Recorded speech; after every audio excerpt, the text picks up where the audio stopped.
Today is a bittersweet day.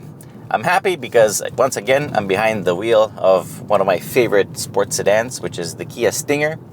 However, I'm a little bit sad because this is the tribute edition because the Kia Stinger is going away. Unfortunately, 2023 is the last year, and this right here is the 2023 Kia Stinger GT Tribute Edition because Kia is bidding it farewell. Now, the Tribute Edition costs $5,000 more than the entry-level GT model. Just to remind you that at least here in Canada, we only have the GT models now. You can only get the 3.3-liter V6 twin-turbo engine that makes 368 horsepower and 376 pound-feet of torque. It is mated to an 8-speed automatic transmission. This one here is all-wheel drive. However, you can have it rear-wheel drive in the States, but not in Canada. It is a very well-tuned chassis, very rigid. It has McPherson struts in the front, multi-link rear suspension. The Tribute Edition has black calipers, Brembo brakes, 4-piston fronts, 2-piston rears, but they have the red lettering on them. The wheels are also unique, 19-inch black wheels. You get black mirrors in this one, dark chrome accents, this amazing-looking matte gray color. On the inside, you get this beautiful terracotta brown interior. You have the matte carbon fiber trim. And of course, on the door sill, you get a numbered plate because only 1,000 of these are going to be ever made. And in Canada, 100 of them will be imported.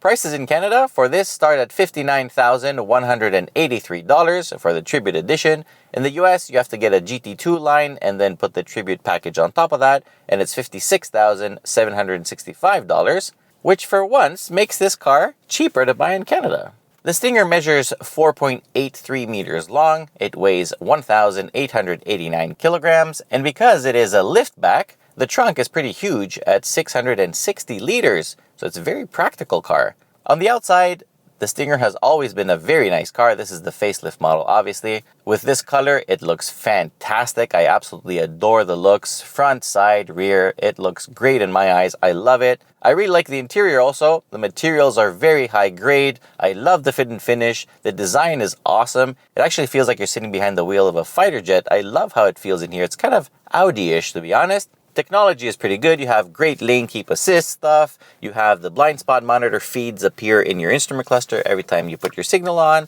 Technology-wise, you have also CarPlay Android Auto, but only wired, unfortunately. But with a nice Carlinkit 5.0, you can convert it to wireless, so no problem there. You do have a wireless charger.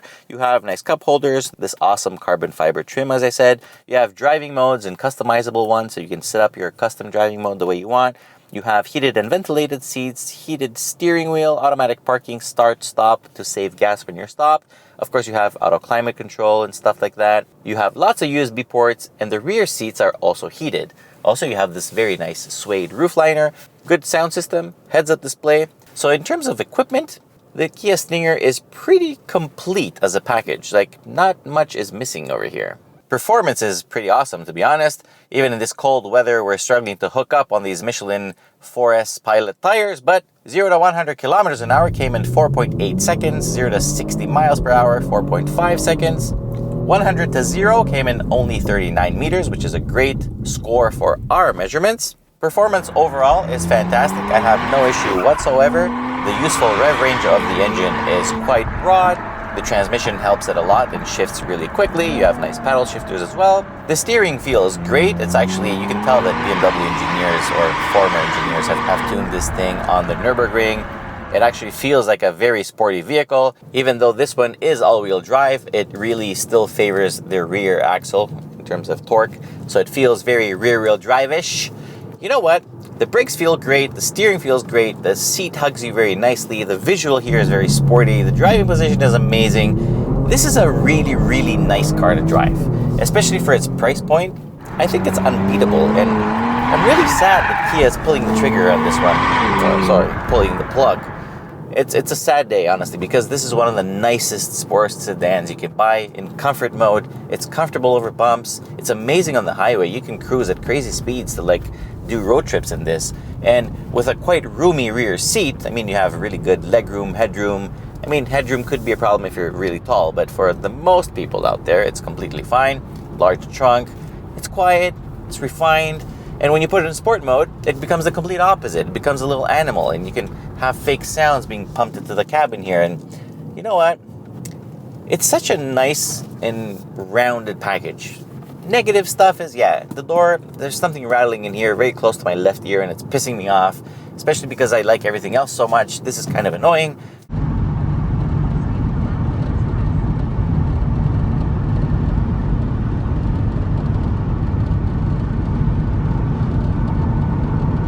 You don't have wireless Apple CarPlay or Android Auto, but with a very nice Carlinkit 5.0, you can fix that. You can convert it to wireless.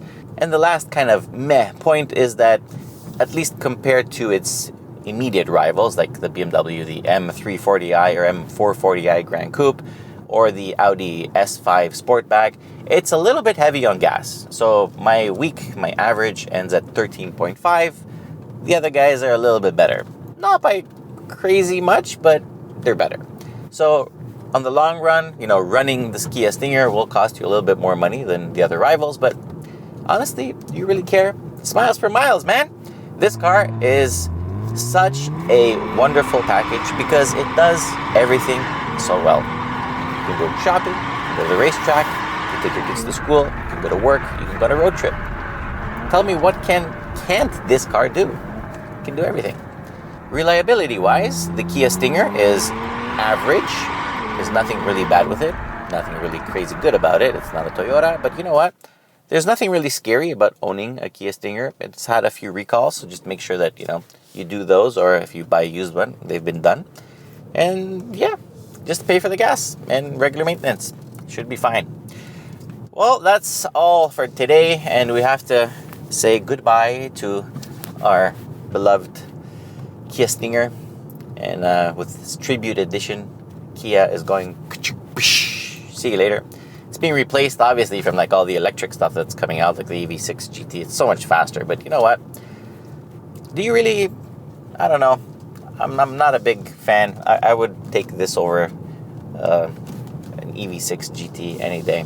Anyway, subscribe, share this video with your friends. Most importantly, till next time, remember, long live the Kia Stinger. RIP. But for you, be well. See you next time. Bye-bye.